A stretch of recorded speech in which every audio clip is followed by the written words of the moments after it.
예, 제 10장을 우리가 할 차례죠. 그죠? 10장. 원죄와, 이거 나오나요? 예. 원죄와 자범죄에 대하여 우리가 시작을 해서 79페이지 그 맨 위에 있는 데까지 했죠. 자, 우리가 원죄라고 하는 것은 오리지널 신을 말을 하고, 자범죄는 오리지널 신에 근거해서 범죄하는 그 이제 액추얼 신이라고 말을 하죠. 그렇게 말을 하는데, 우리 모두는 그 죄인이다라고 하는 부분을 우리가 세 가지 문답을 통해서 은혜를 나누었죠. 자, 아담은 우리의 모든 인류의 대표자가 된다. 여러분, 이거는 부인할 수 없는 사실이죠. 그죠? 우리가 인자론을 공부할 때 이 중요한 그 교리 중에, 세계관 중에서 가장 그 베이식에 깔게 되는, 기초가 되는 거죠. 아담은 우리들의 모든 인류의 대표자가 된다. 대표자가 된다. 라고 하는 그 부분을 우리가 은혜를 나누었는데요. 그래서 그가 범죄할 때 모든 인류가 아담의 허리 안에 있었기 때문이라는 것이 그 근거다. 자, 모든 인류는, 아담은 모든 인류의 대표자인데, 그러면 거기에 대한 이 지식은 무엇인가? 이론적 지식은 무엇인가? 라고 하는 부분을 이제 토마스 카트라이트 선생님은 모든 인류가 아담의 허리 안에 있었기 때문이다. 맞죠? 그죠? 허리 안에 있었기 때문이다. 자, 그런데 그러면 아담의 허리 안에서 아담을 인류의 대표자로 삼는 그 모든 인간은 어떤 상태의 죄를 가지고 있는가? 그 두 번째 문답에 보면, 한편 아담이 열매를 먹음으로 인해서 그 죄는 완성되고 완전해졌기 때문이다. 여러분, 이게 참 대단한 표현이죠. 결국 우리는 아담의 허리 안에 있는 우리들은 태어날 때부터 우리의 죄는 어때요? 완성돼서 탄생하는 거죠. 여러분, 이거를 인정할 수 있어야 돼요. 우리의 죄는, 우리는 응애하고 태어나면서 죄가 완성돼서 태어난 거예요. 그리고 어때요? 또 죄가 완성됐다라고 하는 것은 우리는 완전한 죄 가운데서 태어났다라는 거예요. 저번 주에도 말씀을 드렸지만, 그 도르트 신조, 도르트 전문이라고 하는 이 17세기 초반에 했던 이 도르트 회의는 우리 교회사에 보면 아주 굉장히 중요한 그러한 회의죠. 자, 3세기에 펠라기우스라고 하는 인간의 자유의지를 주장을 했던, 그렇게 해서 그 당시 어거스틴을 통해서 이단으로 정죄를 받았는데, 다시 그게 거짓 교리가 부활을 하죠. 거짓 교리가 부활을 해서 나타난 게 알미니우스거든요. 그래서 거기에 대해서, 그거에 대해서 이게 이단이다라고 정죄한 게 고메르스거든요. 그래서 고메르스와 알미니우스와의 그런 그 교리적 전쟁을 갖다가 다룬 게 도르트 전문이거든요. 결국은 알미니우스가 갖고 있는 사상이 이단적 사상으로 판명이 되고, 알미니우스는 쫓겨나가는데, 근데 어때요? 그 알미니우스의 교리가 지금 뭐 대세를 이루고 있죠. 그죠? 심각한 거예요. 그건 이단이에요. 그래서 이 도르트 진주에서는 티올립 교리라고 해서 5가지 교리를 딱 잡죠. 인간의 전적인 타락. 다음에 전적인 타락은 어때요? 여기서 말하는 어때요? 태어날 때부터 인간은 죄가 완전해져서 태어나고, 그리고 죄가 완성돼서 태어난 거다. 야, 이거 여러분 마음에 좀 와닿지 않나요? 우리는 죄가 완성되고 완전해져서 태어났다. 그래서 전적인 타락이에요. 인간은 어때요? 자기 자신을 구원할 만한 힘과 능력이 없죠. 전혀 없죠. 그래서 절대 타자의 은혜, 바깥에서 그를 건져주지 않으면 절대 구원에 이르를 수 없는, 그래서 인간이 어떤 종교를 만들어도 그 종교를 가지고 구원에 이르를 수 없는 거예요. 인간이 어떤 의와 노력과 선으로도 자기 자신을 구원할 수 없죠. 왜냐하면 태어날 때부터 그는 어때요? 완전하게 죄가 완전해져서, 죄가 완성돼서 태어나기 때문에 그가 하는 모든 일들은 어때요? 아무리 선해 보여도 그것은 죄죠. 악덩어리죠. 그래서 두 번째 교리가 무조건적인 선택이 나오는 거예요. 알미니우스 교리를 따라가는 자들은 어때요? 이제는 그 알미니우스가 잘못됐다라는 것을 알면서도 또 어때요? 중간에 세미가 있다니까요. 세미 알미니우스 주의자들. 세미 알미니우스 주의자들 같은 경우에는 이런 말을 해요. 하나님께서 그래도 너 이런 점이 좋아서 하나님이 너를 선택했지. 근데 그 말이 맞아요? 틀려요? 아니, 태어날 때부터 죄가 어때요? 완성돼서 태어났는데 완전한 죄를 가지고 있는데 뭐 볼 게 있나요? 뭐 선한 게 있나요? 자, 하나님께서 우리를 선택할 때 우리의 뭐 사람마다 장점이 있죠. 하나님께서 주신 일반론충적인 은혜들이 있잖아요. 어느 사람은 아주 굉장히 그 의지가 강한 사람이 있고 성품이 좋은 사람들이 있지만 그건 일반론충적인 은혜, 하나님께서 베풀어 주신 은혜지만 그것은 어때요? 그것도 아니죠. 그죠? 그것도 이사야 선지자를 가지고 말씀하지만 그것이 우리 인간의 너덜거리는 의에 불과한 거예요. 그래서 우리는 무조건적인 선택이다. 근데 그 교리 두 개를 갖다가 안 믿는 사람들이 있죠. 그죠? 그래서 제한 속죄가 있는 거예요. 자, 택함 받은 사람은 구원받고 택함 받지 않는 사람들은 유기된다. 그 유기된다라고 하는 것은 뭐냐면 하나님이 스쳐 지나가는 거예요. 그냥 스쳐 지나가는, 쉽게 말하면 이런 거죠. 자, 주 예수를 믿으라. 그러면 너와 내 가정이 구원을 받으리라고 하는 복음이 선포가 됐을 때 택함 받은 백성들은 어때요? 그것이 내적 부르심으로 와닿는 거예요. 내적 소명으로. 저게 나에게 하는 말씀이다. 그러나 어때요? 내적 부르심, 이런 내적 소명의 효과적인 부르심이 없는 자들에게는 어때요? 한 귀로 듣고 흘러가는 거예요. 스쳐 지나가는 거죠. 육이라는 것은 하나님 말씀으로 판명이 나요. 스쳐 지나가는. 네 번째가 불가항력적인 은혜예요. 거부할 수가 없는 거예요. 거부할 수가, 택한 백성들은 거부할 수가 없는 거예요. 여러분, 계시록에 나오는 이제 하나님의 나라가 완성된 것을 갖다가 하나님의 성으로 그렇게 표현을 하죠. 12개의 그 보석으로 쌓는 성. 그건 어때요? 정말 헤아릴 수 없는 수많은 그런 하나님 나라 백성을 말하거든요. 그것은 어때요? 이미 정해진 숫자죠. 정해진 숫자예요. 그렇기 때문에 택함 받은 백성은 불가항력적인 은혜, 거부할 수 없는 은혜예요. 우리가 작년에 벌써 작년이 아니라 2년이 되네요. 네? 우리 정병욱 성도님 하나님 불러가셨잖아요. 그죠? 그것도 어때요? 택한 백성이기 때문에 하나님께서 불가항력적인 은혜를 내리셔서 주님 품에 안기잖아요. 우리 송병욱님이 뭐 좀 더 일찍 그렇게 예수님을 믿었다고 하면 그 어르신께서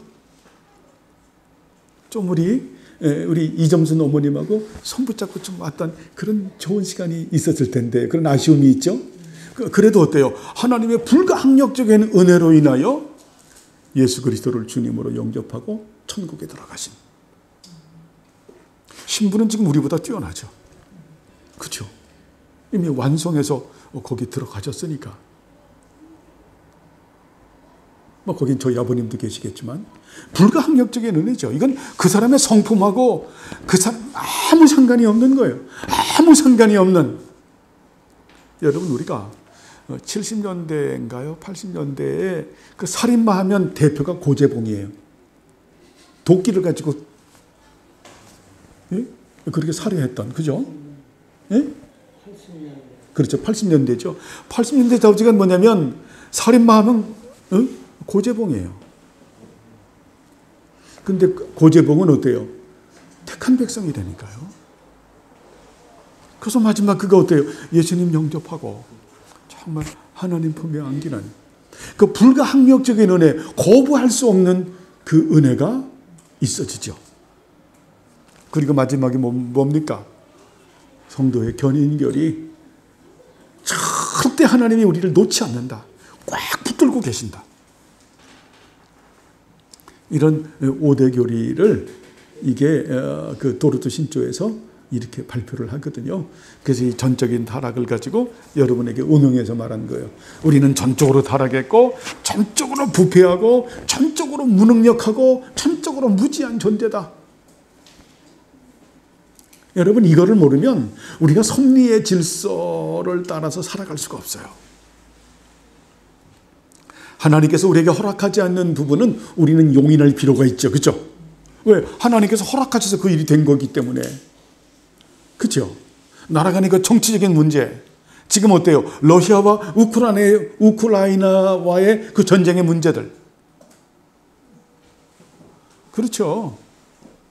지금 어저께도 김영찬 집사하고도 그렇게 얘기를 해보면 세대 간이 다르기 때문에 달라요. 제가 늘 말을 하죠.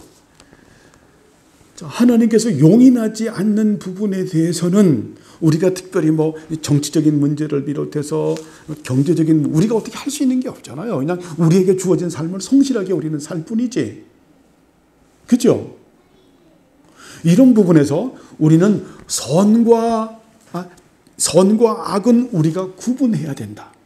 그거를 구분하지 말라는 게 아니에요. 하나님께서 네가 선과 악은 구분하고 참과 거짓은 구별도 해야 된다. 구분하고 구별은 조금 달라요. 그렇죠? 구분보다 구별은 조금 차원이 높죠. 그리고 어때요? 진리와 비진리는 분별해야 된다. 또 분변이라고 하는 이 분변은 분변으로 써야 돼요. 분변은 좀 더 다른 거예요. 분변이라고 하는 단어는 뭐냐면은 이거 광산에서 쓰는 단어거든요. 자, 그 돌을 갖다 캐놓으면 그 광산에서 그거를 갖다가 어때요? 이것은 이거는 뭐 예를 들어서 이건 철이고 이거는 금이고 은이고 구리고 하는 것을 다 이걸 분간을 하는 거예요. 분간을 해가지고 모으는 거예요. 이걸 분별도 아니고 분변이라 그러는 거예요.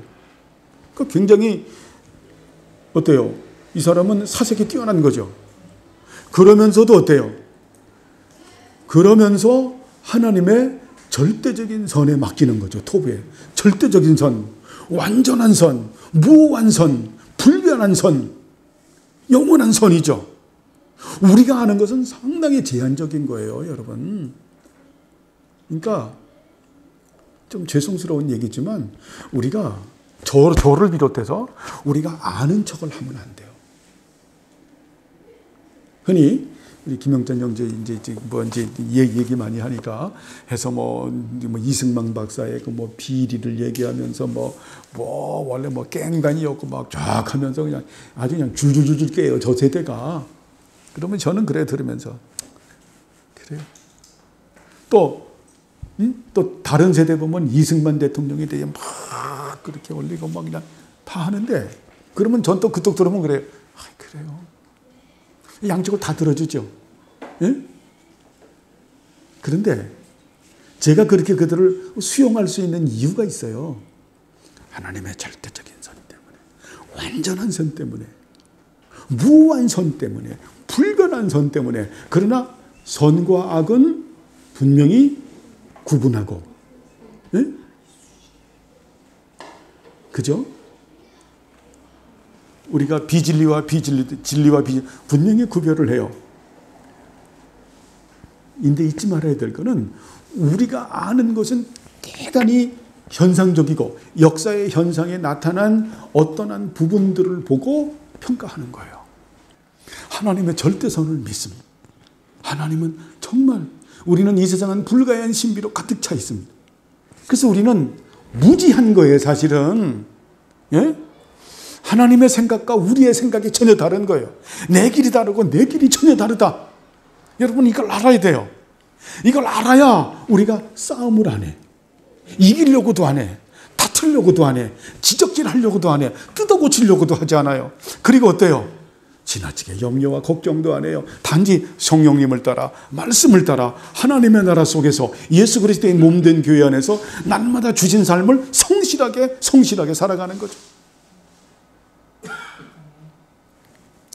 어느 목사님이 그때 코로나가 한참이었을 때 막 그랬을 때 저한테 카톡이 온 거예요. 야, 김상수 목사님은 지금 코로나로 인해서 막 그냥 엄청난 그렇게 됐어도 그냥 카톡을 꾸준히 쓰신다고. 당연한 거죠. 당연한 거죠. 내게 맡겨진 일을 우리는 왜 섭리의 질서를 믿기 때문에 이 말을 하게 된 것은 우리는 전적으로 타락했고 전적으로 부패하고 전적으로 무능력하고 그러니까 전적으로 무지해요. 정말 무지한 거예요. 예? 저는 공부를 하면 해볼수록 정말 그 저의 무지함을, 이건 뭐 겸손하기 위해서 하는 얘기가 아니에요. 정말 무지함을 깨달을 수밖에 없는, 원문만 하면 되는 줄 알았더니 요즘 와서 해보니까 그냥 이 구문 분석이라고 하는 것을 안 하면은 원문을 해봐야 소용이 없더라고요. 구문 분석을 하나 할 때마다 쉽게 말하면 인문학이에요. 그 인문학을 갖다가 영어로 말하면 영문학이죠. 이걸 갖다 히브리면 히브리 문학이에요. 헬라 문학이에요. 그러면 거기에 나오는 여러 가지 또 뭐냐면 그 문학적인 기법도 있고 문화적인 법도 있고 여러 가지가 정말 너무너무 많은 거예요. 그 어저께 김영준 형제한테 이 내러티브라고 하는 이런 부분들 참 이게 쉽지 않다. 결국은 어느 부분에 가면은 선을 안 그을 수가 없는 거예요. 선을 그어야 돼. 히브리어도 나중에 하다 보면 어디까지 가냐면 히브리어가 탄생한 그 문자, 쐐기 문자까지 가야 돼. 쐐기 문자까지. 언어학자가 안 되면은 히브리어를 한다고 얘기를 못할 정도가 되는 거예요. 그죠? 그래서 우리가 한다고 하는 것은 대단히 지엽적인 부분이다. 굉장히 지엽적인 부분. 그러니까 우리는 무조건 겸손해야 돼요. 그죠? 그리고 안다고 하지 말아라. 그냥 하나님의 절대 선에 맡기자. 여러분 동의하십니까? 이게 맞는 거예요. 아담의 허리 안에서 타고난 우리들은 이런 하나님의 절대적인 선, 완전한 선, 불변한 선, 무오한 선, 여기 전부 맡기는 거예요. 맡기고 살아가야 돼요. 그죠? 그렇게 하는, 그렇게 됐을 때 우리가 성숙해지고 사람이 여유가 있어져요. 성숙해지고 좌와 우를 다 어우르는, 이게 굉장히 심각하거든요. 신학계에서도 이게 굉장히 심각해요. 이쪽에 우쪽에서 뉴라이트의 그 사상을 갖고 있는 사람들의 신학세계, 또 이쪽에 약간 그 좌파적 성향을 갖고 있는 사람들의 신학세계, 이런 세계관들이 굉장히 다르거든요. 비슷하면서도 굉장히 다른. 그래서 그래서 제가 우리 성도님들에게도 말하는 거예요. 내셔널리즘에 빠지게 되면 반드시 그 신학은 이데올로기가 된다. 이거 거짓교리가 되는 거예요. 그래서 우리가 이런 부분을 극복하는 것은 절대 창세기 1장에서 제일 많은 건 토부예요. 하나님 보시기에 좋았더라.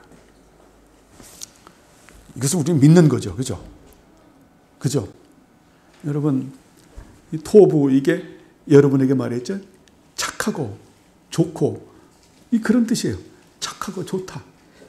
하나님, 그래서 어때요? 하나님, 이 표현하기도 참 그래요. 그래서 제가 그 말을 잘 못 써요. 하나님을 착하다, 좋다고 말하는 게 너무 경망돼서. 그래서 하나님은 토부다.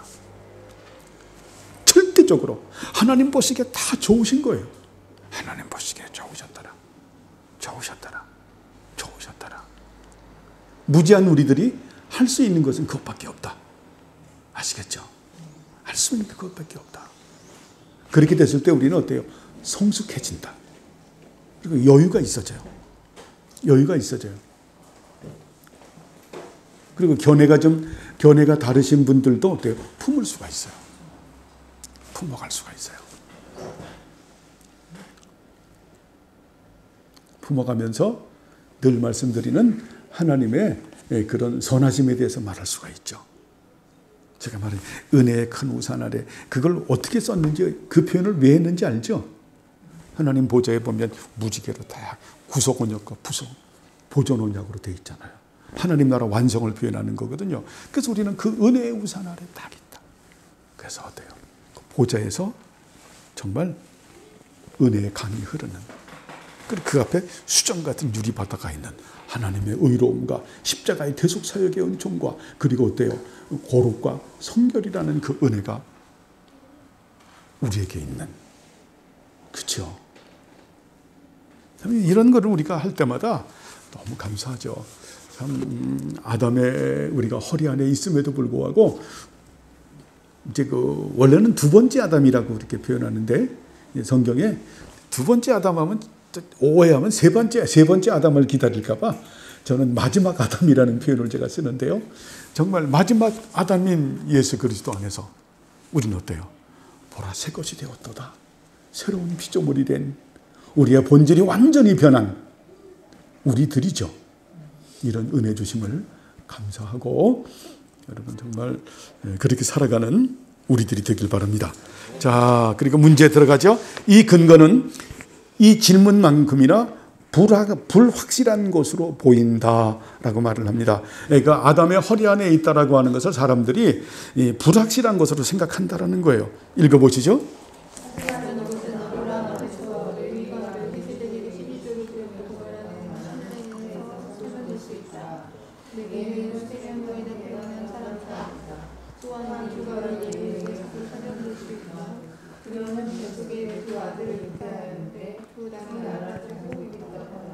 예, 이게 무슨 말이냐면 아브라함 안에서 레위가 멜기세덱에 11제를 드렸다고 말하는 신뢰에서 설명할 수가 있다. 그렇죠? 자, 이 말씀은 그 아브라함이 이제 어때요? 자기 집안에서 키운 314명을 데리고 자기 조카 롯을 갖다가 이제 구원해서 오죠. 그죠? 그렇게 오니까 살렘 왕인 멜기세덱에게 축복을 하게 되자, 그러자 멜기세덱에게 어때요? 11조를 드린 거죠. 그러면 어때요? 아브라함의 후손은 아브라함의 허리 안에는 레위 지파가 있죠, 이미. 그죠? 아브라함의 아들 이삭의 아들 야곱. 이제 야곱이 야복강 나루토에서 이제 야곱에서 속이는 자에서 이스라엘, 야샤르, 올곧은 자라고 하는 그 칭호를 받죠. 그죠? 이스라엘의 12아들이 바로 이스라엘의 12지파가 되죠. 그러면은 아브라함의 허리 안에 누가 있는 겁니까? 레위가 있는 거죠. 레위가 누구에게 드린 거예요? 멜기세덱에게 드린 거예요. 이미. 자, 그래서 레위는 수백 년 후에나 태어난 사람이다. 그러나 이미 어때요? 아브라함의 허리 안에 있었기 때문에 그렇게 멜기세덱에게 11조를 드린 거죠. 이 멜기세덱은 누구를 표상합니까? 예수 그리스도를 표상하는 거죠. 그래서 멜기세덱 하면 이런 신학적으로 이렇게 표현해도 돼요. 항존의 메시아인 예수 그리스도, 항존의 메시아인 예수 그리스도. 항존의 역사 위에 항상 존재하시는 분이시죠. 또 리브가에 의해서도 설명될 수 있다. 그녀는 뱃속에서 두 아들을 잉태하였는데 두 나라를 가지고 있었다. 자, 두 아들이 누굽니까? 예? 자, 리브가의 뱃속에서 두 아들이 누구예요? 에서와 야곱이죠. 그죠? 에서와 야곱. 에서가 누가 됩니까? 에돔의 조상이 되죠. 야곱이 어때요? 이스라엘의 조상이 된 그 허리 안에 있기 때문에 우리가 이렇게 설명될 수 있다라고 하는 겁니다. 자, 그러면 이 과의 성경 본문에서 이것에 관한 증거가 있는가? 계속 이제 아담을 인류의 대표자로 삼은 것은 이것은 불합리하다라고 하는 이 말을 지금 그 성경적인 그 지식을 가지고 이론적 지식으로 변호하는 내용이에요. 자, 이 과의 성경 본문에서 이것에 관한 증거는 있는가? 읽어보시죠.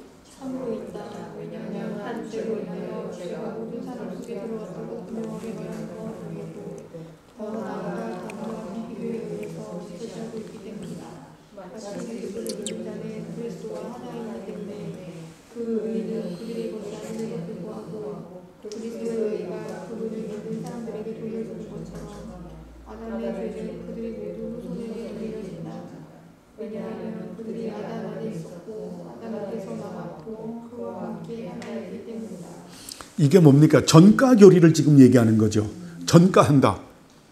그죠? 자, 그리스도를 믿는 자는 그리스도가 하나이기 때문에 그 의는 그들의 것이 아님에도 불구하고 그리스도의 의가 그분을 믿는 사람들에게 돌려진다라고 말하죠. 전가교리. 그죠? 우리가 전가교리는 어디에서 제일 예수님에 대한 전가교리는 어디에서 제일 날 수 있냐면은 예수님께서 어때요? 베다바라 광야에서 세례 요한에게 이제 세례를 받으시죠. 그 세례를 받으려고 하니까 세례 요한이 펄쩍 뛰죠. 어떻게 제가 당신에게 세례를 받아야지 어떻게 당신께서 제게 세례를 받을 수가 있습니까? 예수님께서 어때요? 네가 나에게 세례를 줘서 하나님의 의를 이루는 것이 맞나 합당하도다. 그래서 세례 요한이 예수님에게 세례를 주죠. 우리가 세례를 받는 것은 하나님 나라 백성된 표지만은 우리가 구원받은 것에 대한 표지만 어때요? 예수님이 받은 세례라고 하는 것은 죄 없으신 그분이 세례를 받는다는 것은 전과의 의미가 있는 거예요. 구약의 그 제사법을 보게 되면 다 어때요? 그 제물을 가져오면 어떻습니까? 제물을 가져오면 거기다가 안수를 하잖아요. 그 안수의 의미는 어때요? 내 죄를 거기다 전가한다는 의미를 가지고 있는 거죠. 그래서 어때요? 세례 요한은 구약의 마지막 제사장으로서 그 사역을 담당한 거예요. 그런 의미에서 여인이 낳은 자 중에서 가장 큰 그런 자라라고 하는 그 표현도 우리가 그렇게 생각해 볼 수도 있는 거죠. 엄청난 의식법을 갖다가 대관식을 치른 거죠. 전가결이. 그래서 그래서 어때요? 그 예수님이 택한 백성들의 모든 죄를 한 몸에 지시고 십자가에 못 박혀 달려 돌아가신 거죠. 그것이 요한복음 3장 16절이거든요. 하나님이 세상을 이처럼 사랑하사 독생자를 주셨으니 이는 저를 믿는 자마다 멸망치 않고 구원을 얻게 하려 함이니라. 세상이라는 이 코스모스는 택한 백성을 말하는 거예요, 사실은. 넓게는 세상으로 얘기할 수가 있지만 그 효력이 누구에게 미쳐요?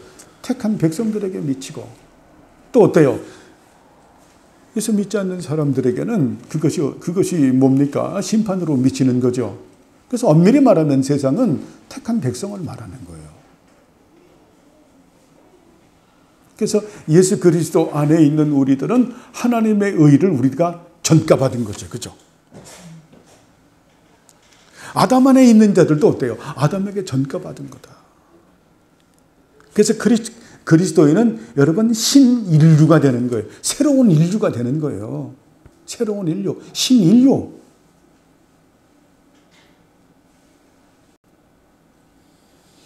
그래서 신인류인 우리들과 예수님은 우리들과 연합하시잖아요.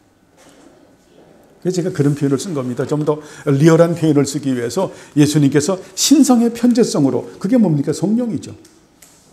또 성령님을 통하여 우리 안에 오셔서 우리와 연합됐다. 그죠? 연합된 거예요. 연합됐다. 그러니까 이 전가의 교리는 상당히 중요한. 그래서 예수를 우리가 안 믿는다. 예수를 안 믿는다라고 하면 요한복음에 어때요? 믿지 않는 것으로 이미 무엇을 받았다? 심판을 받은 거다. 응? 그 사람은 어때요? 아담 안에 있는 사람이기 때문에 태어날 때부터 그는 완전히 죄가 완성돼서 태어났고 완전한 죄를 가지고 있는 것이다. 그래서 어때요? 유아 때부터 태어나면서부터 인간은 어때요? 완성돼서 완전한 죄를 가지고 있기 때문에 아주 사악하죠. 이쁘다고 말을 하지만. 그죠? 그 수준과 정도에서 최고의 악함을 보여주는 거죠. 근데 우리가 좋게 봐서 그렇지, 귀엽게 봐서 그렇지. 응? 그래서 예수 아니면 소망이 없는 거예요. 예수 아니면. 사도행전에서 말씀하는 겁니다. 천하 만민에 하나님께서 구원받을 만한 이름을 주신 적이 없다. 누구 외에는? 예수 그리스도 외에는.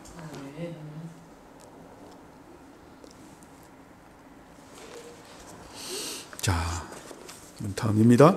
이 땅의 것 중에서 비슷한 신뢰로 그것에 대한 증거, 쉐도우라고 하는 흔적을 보여줄 수 있는가? 읽으시죠?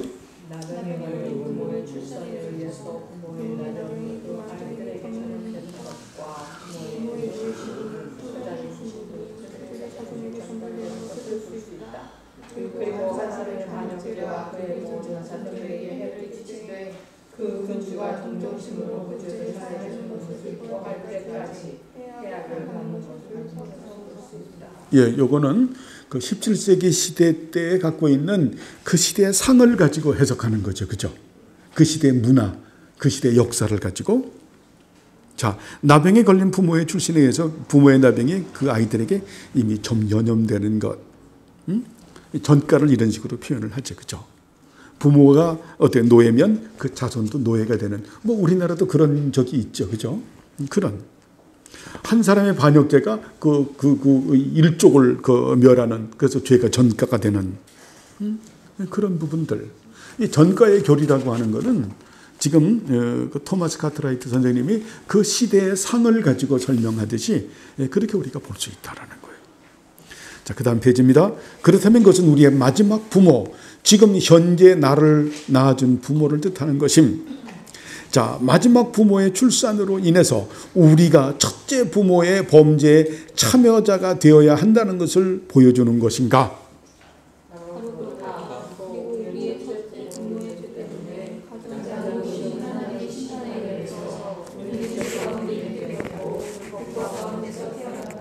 아멘. 여기서 시편 51편 5절 나오는데 우리가 시편 51편 아주 리얼하게 그렇게 찬양을 하잖아요. 죄 가운데 태어났다. 그렇죠? 죄 가운데 태어났다.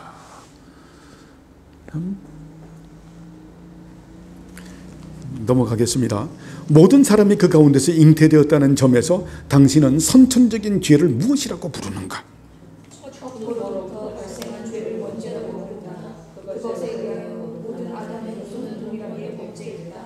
그리고 그것에 의해서 영혼과 육체의 모든 능력들이 오염되고 인해서 우리는 죄의 노예가 되었고 죄의 압력을 받고 있고. 굉장히 중요한 그 신학을 함축하고 있음을 볼 수 있습니다. 여기에 원죄도 말하면서, 그리고 특별히 여기에 자유의지라고 하는 이런 부분도 이미 자유의지도 하나의 그 논문화도 굉장히 정말 여러 견해들이 많아요. 근데 이런 부분들을 갖다가 함축해서 토마스 카트라이트 선생님은 이렇게 쓰고 있습니다. 첫 부모로부터 발생한 죄를 원죄라고 말한다. 오리지널 신이죠. 그것에 의해서 모든 아담의 후손은 동일하게 범죄했다. 믿죠? 죄가 완성되어서 태어나고 그 죄가 완전하다. 자, 그것에 의해서 바로 오리지널 신에 의해서 영혼과 육체의 모든 능력들이 오염됨으로 인해서 우리는 죄의 노예가 되고 죄의 압력을 받고 있다. 자, 오리지널 신에 의해서 절 보세요. 우리의 영혼. 그래서 제가 말하는 겁니다. 우리가 전인적인 영혼의 기능, 제가 말 표현을 많이 하죠. 이것이 반드시 어때요? 예수님의 십자가의 대속 사역의 은총으로 우리가 변화가 되어야 되죠. 그죠? 그죠? 전인적인 영혼의 기능이 뭡니까? 우리가 쉽게 말하면 지정의를 말하는데 우리의 생각, 우리의 마음, 우리의 의지, 이런 것들이 어때요? 오염돼서 이미 태어난 거예요. 오염이 돼서, 오염됐다라는 표현은 뭡니까? 부패성과 오염으로 가득 차서 이미 죄가 완성돼서 완전한 죄 가운데 태어난 거죠. 그래서 인간은 어때요? 선자들이 말하는 걸 보면 악하고 음란한 생각을 갖고 있는 게 인간이에요. 악하고 음란한 마음을 갖고 있는 게 인간이에요. 악하고 음란한 의지를 갖고 있는 게 인간이에요. 그래서 말씀하죠. 우리가 거듭나고 난 이후에, 우리가 중생되고 난 이후에 우리가 어때요? 하나님 앞에 간구하는 거죠. 하나님, 제 생각 속에 이제 하나님을 아는 지식으로 가득 차게 하소서. 왜요? 악하고 음란한 생각을 이거를 딜리트 해주시고 치워주시고 가득 차게 해주시고, 그런데 이것이 여러분 이게 딜리트가 안 돼요. 이거는 우리가 어떻게 해야 돼요? 하나님을 아는 지식으로 가득 차서 어때요? 몰아내야 되죠. 그죠? 육체를 가지고 있는 이상 이게 악하고 음란한 생각이 내가 생각하지 않으려고 해도 어때요? 그냥 떠올라요. 뭐가 됐기 때문에? 오리지널 씬에서 이미 뭐가 됐기 때문에? 오염이 되어 있기 때문에. 우리가 예수 그리스도를 믿음으로 말미암아 구원받아서 우리의 본질이 변화됐다는 것은 하나님의 자녀가 됐다는 거죠. 우리 신분이 완전히 변화가 됐어요. 절 보세요. 신분이 완전히 변화가 됐지만 어때요? 그 속에 있는 죄송하지만 상태는 여전히 악하고 음란한 상태예요. 그래서 이것이 점점 상태가 좋아지는 게 이게 성화예요.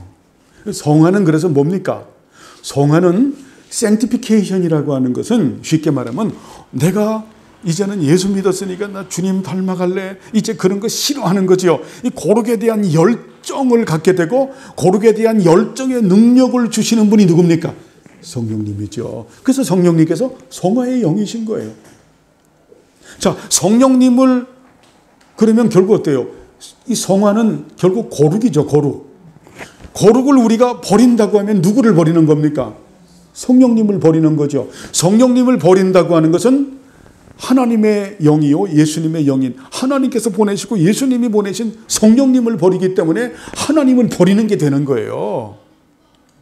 이 거룩이 이렇게 소중한 거예요. 그래서 하나님께서 어때? 내가 거룩하니 너희도 거룩해야 된다. 자, 내가 너를 거룩하게 하기 위해서 내 아들 예수를 십자가에 못 박아 죽게 해서 너를 내 자녀로 만들고 나는 내 하나님이 되고 너희들은 내 백성이 된다고 하지 않았느냐.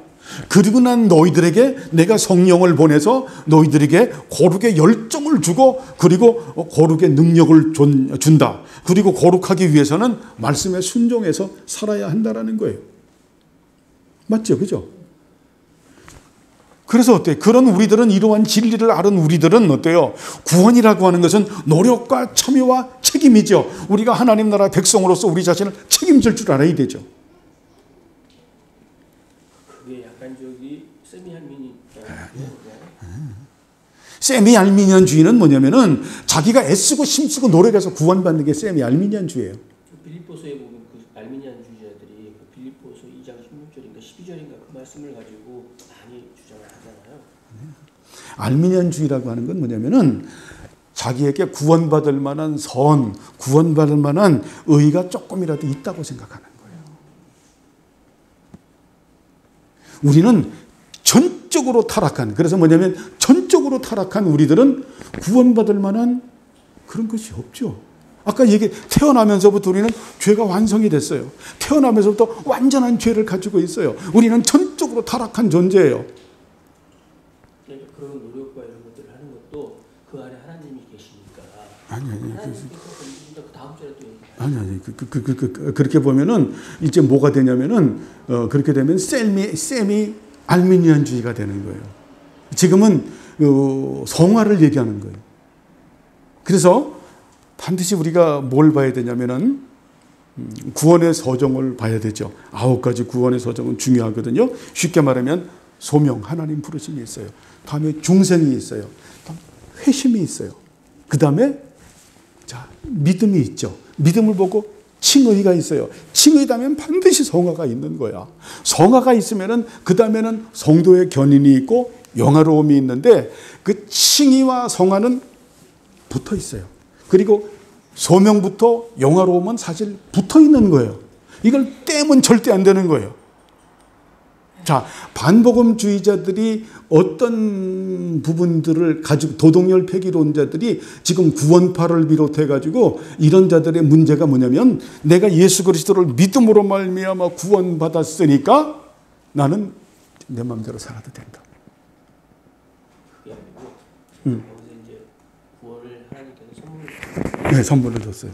그런데 그 구원의 증거가 그 사람들은 어떤 그런 노력하는 모습이라든지 그런 모습들이 나타나게 되는데 그런 모습들은 하나님께서 우리에게 주시는 변화 이렇게 인간이 스스로 변해가는 게 아니라 하나님 은혜죠. 우리한테 변하게 만드시는 거죠. 그러니까 우리가 노력과 참여와 책임지는 것은 구원이라고 하는 것이 개입된다라고 하는 것은 우리가 개입하는 게 아니죠. 그죠? 개입된다라는 되는 수동태거든요. 그 수동태를 우리가 신학적으로 신적 수동태라고 말하는 거예요.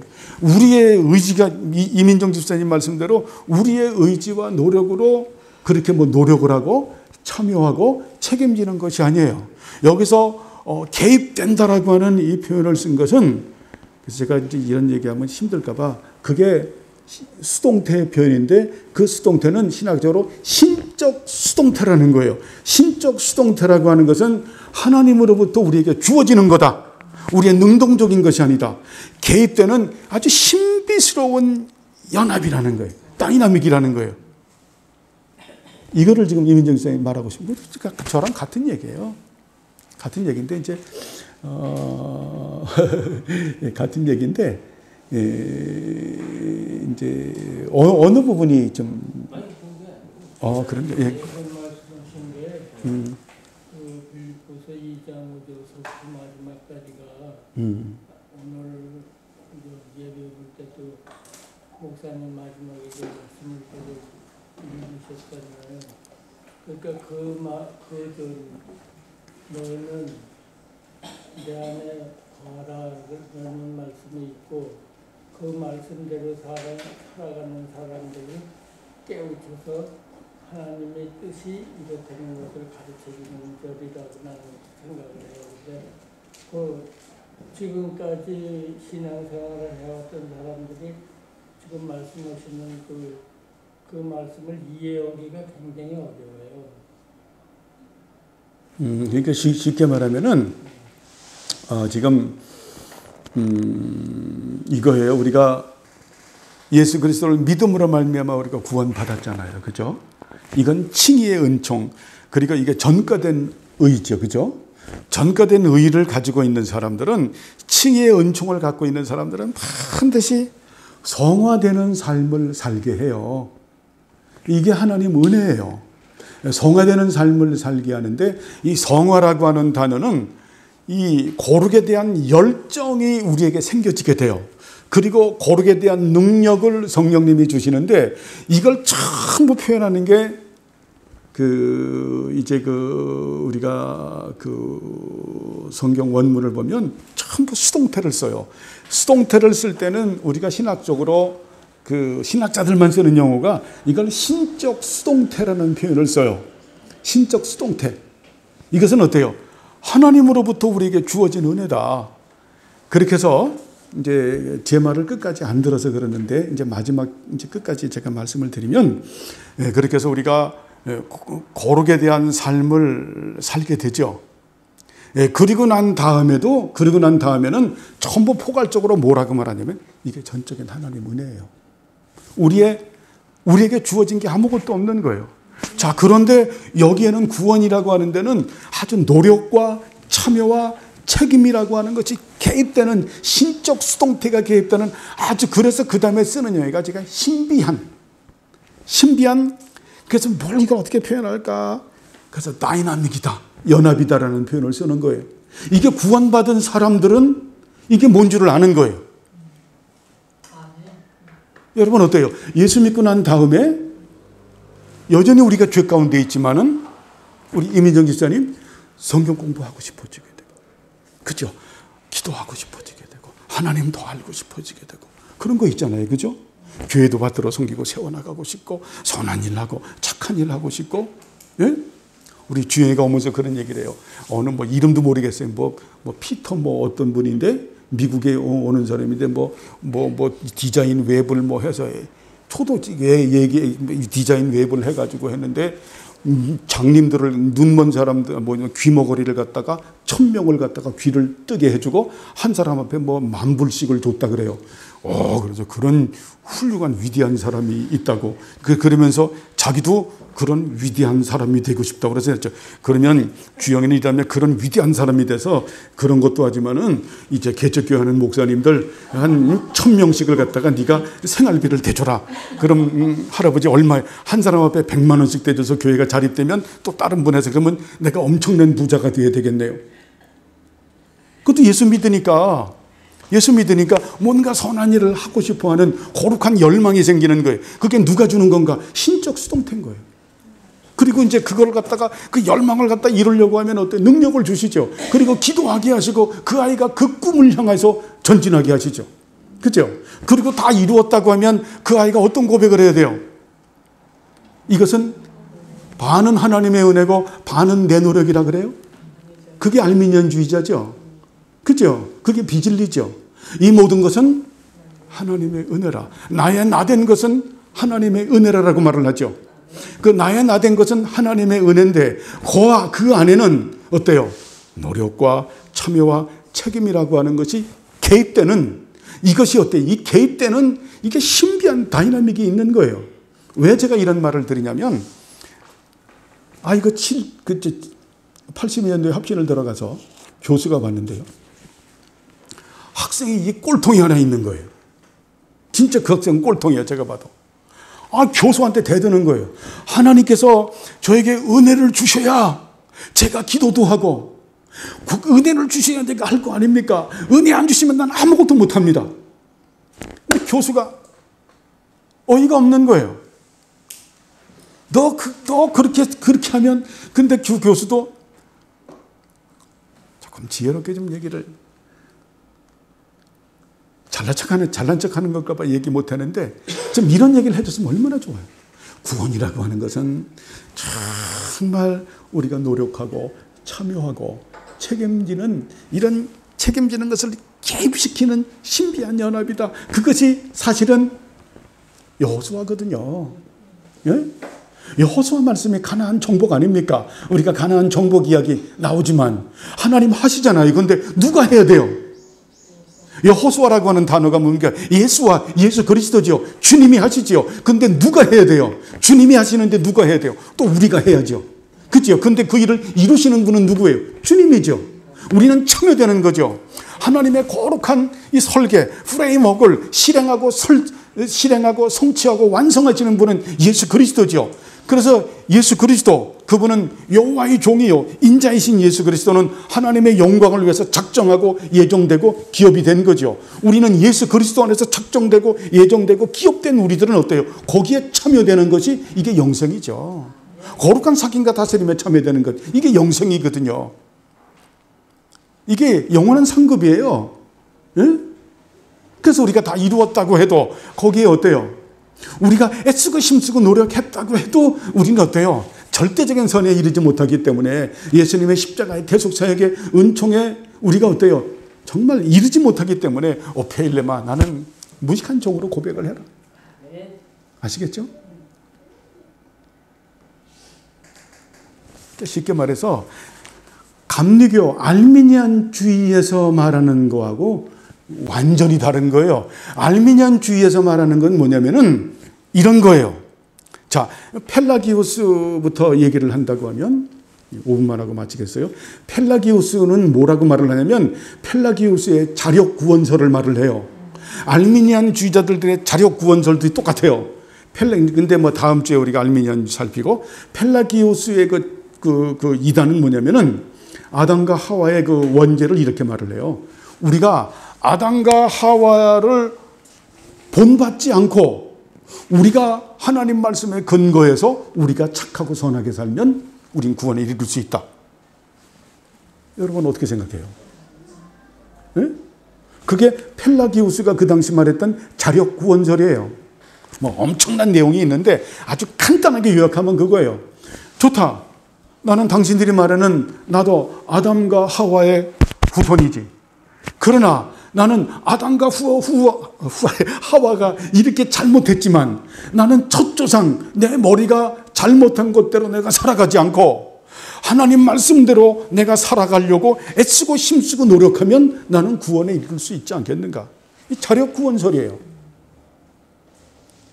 그게 가능하다고 봐요?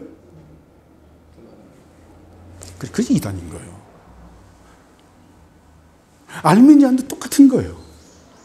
내가 구원에 이르는데 조금 아까 말에는 내가 노력하고 그리고 참여하고 책임지는 삶을 내가 성실하게 이행한다고 하면 하나님께서 나를 기특하게 여기셔서 나는 구원에 이를 수 있다. 그렇게 생각해요? 아니죠.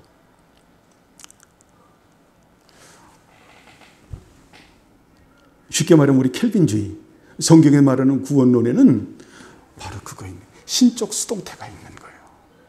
그래서 오늘도 얘기하다 보니까 신적 수동태까지 나와요. 개입이라고 하는. 여러분 이게 있잖아요. 예? 우리가 노력하고 그리고 어때요? 참여하고 이 책임지려고 하는 우리 주명교회 성도님들 다 그거 있잖아요. 그 신적 수동태의 은혜가 있잖아요. 이게 신비하게 이게 개입되는 신비한 다이나믹이 우리 영혼 속에 꽝 하고 생겨진 거라니까. 그래서 사람이 하루아침에 핵가닥하고 변한 거예요. 저는요 이런 부분을 리얼하게 책임졌는 그렇게 좀 살아봤는데요. 그래서 저희 아버님, 어머님이 뭐라고 얘기하냐면, 야, 우리 장이동 와서 완전히 망했다, 우리 집안. 아니, 저놈이 명리동 살을 때만 해도 교회 안 나간다고 막 그냥 속삭이고 목사님한테 도망갔던 놈이, 아, 이놈이 장이동에 와가지고 예수님을 믿고 나더니 예수님이 나의 전부라 그러고, 이놈이 만날 성경책만 끼고 대고 막 새벽 기도 다니고, 이게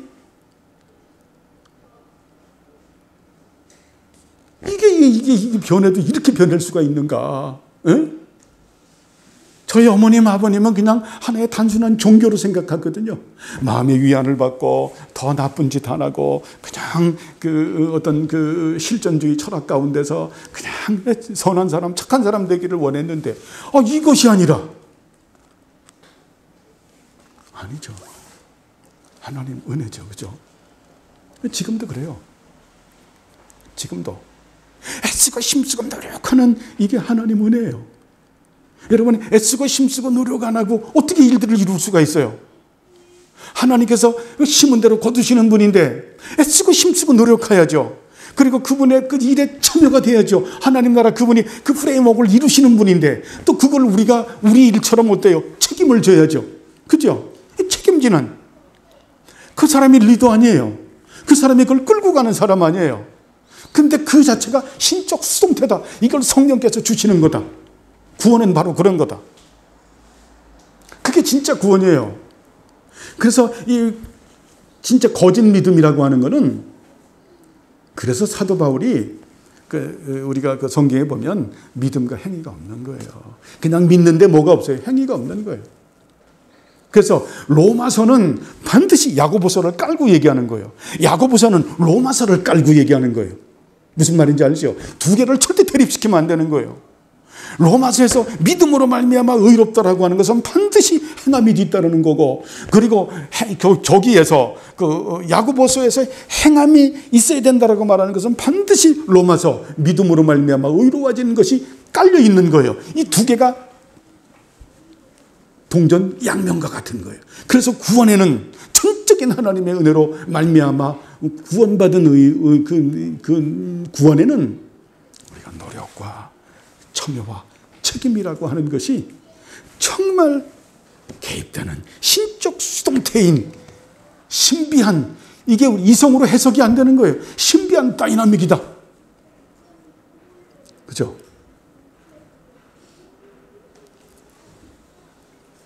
며칠 전에 그 차가 좀 망가지는 바람에 한 27살 먹은 청년이 이와 똑같은 얘기를 하더라고요. 자기도 뭐 NK세대인데 무슨 세대인데 MZ세대인데 쉽게 말하면 이 말을 하는 거예요. 이 말을 노력과 참여와 책임이 없습니다. 심지어는 누가 손님이 와도 좀 안녕하세요, 어서 오세요, 차도 한잔 내둬야 되는데 요새들은 이걸 못합니다. 나도 27이지만 경영하지만 나는 정말 40살까지는 이제 안 쓸 겁니다. 우리 이민정 집사님도 직원들 가지고 있지만 거기에 정말 노력을 하고 노력하고 큰 참여되고 책임을 져야지. 멤버십을 가지고 있어야지. 이거는 어떤 기본이고 상식이잖아요. 구원은 이런 기본적이고 상식적인 걸 가지고 있는 거예요. 근데 이것이 어때요? 절대적인 그 죄의 완성과 완전한 죄를 갖고 있는 우리들은 그런 자체가 없는 거예요. 그래서 이게 선물이에요. 그래서 바울이 말하죠. 이 믿음은 모든 자의 것이 아니다. 예? 모든 자의 것이 아니다. 모든 자에게 주는 게 아니에요. 그래서 무조건 하나님 앞에 감사할 거예요. 그죠? 이 부분은, 그러니까 이민정 집사님 질문은 저하고 같은 내용이죠. 그죠? 예, 같은 내용이고, 장로님도 뭐 같은 내용이죠. 예, 같은 내용이죠. 같은 내용인데, 이제 예, 말씀 듣고 보니까 속이 다 풀려납니다. 예, 그 같은 내용인데, 그래서 여러분 절대 우리가 그 펠라기오스의 자력 구원설이나 또 알미니우스의 그런 자신의 선함으로 구원에 이르를 수 없다고 하는 이거는 이단이에요. 유감스러운 거는 그 사상을 따라가는 자들이 지금 이 시대의 신학적 대세에 또 주류에 속해 있다라는 게 또 유감해요. 그래서 우리가 상당히 조심해야 될 부분이고, 우리가 하나님께 드릴 거는 영광밖에 없어요. 존귀밖에 없어요. 하나님의 은혜밖에 없어요. 그래서 여러분에게 말하는 겁니다. 우리는 하나님의 큰 우산 아래에 있다. 큰 우산 안에. 그 우산이라고 하는 것은 어때요? 그 무지개를 이렇게 그 하나님 보좌에 무지개 쫙 들려 있는 것을 제가 어떤 상을 형성해서 얘기하는 거죠. 그죠? 구속의 은혜와 보존 언약, 이게 큰 은혜예요. 은혜. 우린 은혜 아래에 있는 우리들이다. 응? 그죠? 은혜 안에 있는 우리들. 그래서 여러분, 이 구원의 의미를 올바로 깨닫고 살아가는 우리 모두가 되기를 바랍니다. 예, 기도하시죠. 하나님 아버지여, 감사를 드립니다. 우리를 사랑하셔서 말씀을 가지시고 은혜 주심을 감사합니다. 주님, 정말 우리는 전적으로 타락했고 전적으로 부패하고 무능력하고 무지한 우리들입니다. 죄가 이미 완성돼서 탄생했고 완전한 죄를 가지고 있는 우리들입니다. 오로지 예수 그리스도의 그 은혜로 말미암아서만 하나님 나라의 자녀가 되었고 하나님의 백성이 됐음을 감사합니다. 또한 우리들을 고조 내어버려 두시지 아니하시고 고르게 대한 열정을 주시고 고르게 능력을 주셔서 주님을 닮아갈 수 있도록 은혜 주심을 감사합니다. 그 은총 가운데 살아가는 우리 모두들이 되게 하옵소서. 감사드리오며 예수님의 이름으로 기도드리옵나이다.